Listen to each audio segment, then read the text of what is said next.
उत्तर प्रदेश के इस प्राथमिक विद्यालय को आप देखेंगे तो आपको भी समझ में आ जाएगा कि योगी की सरकार ने प्राथमिक विद्यालय में डिजिटल अटेंडेंस के लिए शासन आदेश क्यों जारी की है। योगी सरकार ने गरीबों के हक में फैसला लेते हुए इस शासन आदेश को जारी किया कि शिक्षा विभाग में और पारदर्शिता आ सके और समय से अध्यापक स्कूल आ सकें और इन गरीब बच्चों को सही ढंग से शिक्षा दे सकें। इस योगी सरकार ने डिजिटल अटेंडेंस लगाने के लिए शासन आदेश तो जारी कर दिया। सबसे पहले आपको ये जान लेने की जरूरत है कि योगी आदित्यनाथ की सरकार ने शासन आदेश क्या जारी किया है।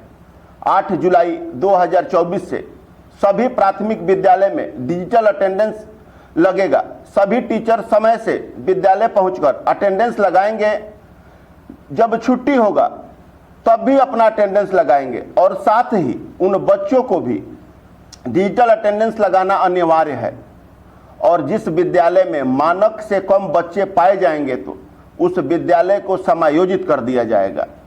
बस इसी बात पर शिक्षक भड़क जाते हैं। शिक्षकों को इस बात का डर सताने लगता है कि अब तो हमारी मनमानी बिल्कुल ही बंद हो जाएगा। हमारे एक भी एक्टिविटी सरकार के नज़र में रहेगी। अब तो हम बच्चों को दिए जाने वाले मिड डे मील में भी घपलाबाजी नहीं कर पाएंगे। पहले तो रजिस्टर पर सिग्नेचर होता था, 50 के जगह पर 75 बच्चों का नाम लिखकर शासन को भेज दिया जाता था, लेकिन अब तो बच्चों का भी डिजिटल अटेंडेंस लगने लगेगा तो हमारा तो भंडाफोड़ ही हो जाएगा।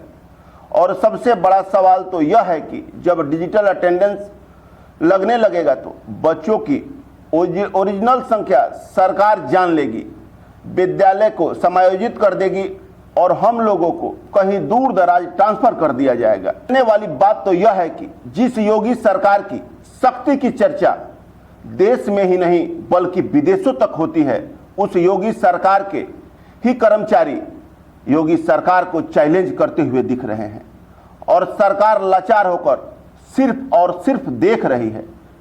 ये बात इसलिए निकल कर आ रहा है कि उत्तर प्रदेश सरकार ने शासन आदेश तो जारी कर दिया था कि 8 जुलाई से सभी प्राथमिक विद्यालय में डिजिटल अटेंडेंस लगेगा, लेकिन बलिया जनपद के एक भी विद्यालय में डिजिटल अटेंडेंस नहीं लग रहा है। अब सवाल ये खड़ा हो रहा है कि प्राथमिक विद्यालय की टीचरों की इस लड़ाई में शिक्षा विभाग के बड़े अधिकारी इन्वॉल्व हैं। अगर नहीं तो टीचरों पर अब तक कार्रवाई क्यों नहीं किया गया, जो शासन आदेश को मनमानी तरीके से धज्जियां उड़ा रहे हैं।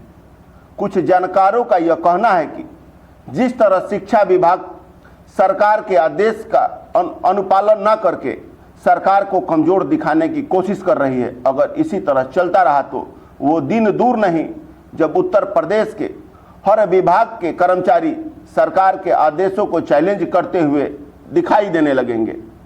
इस बात पर आप क्या सोच रहे हैं, कमेंट करके जरूर बताइए।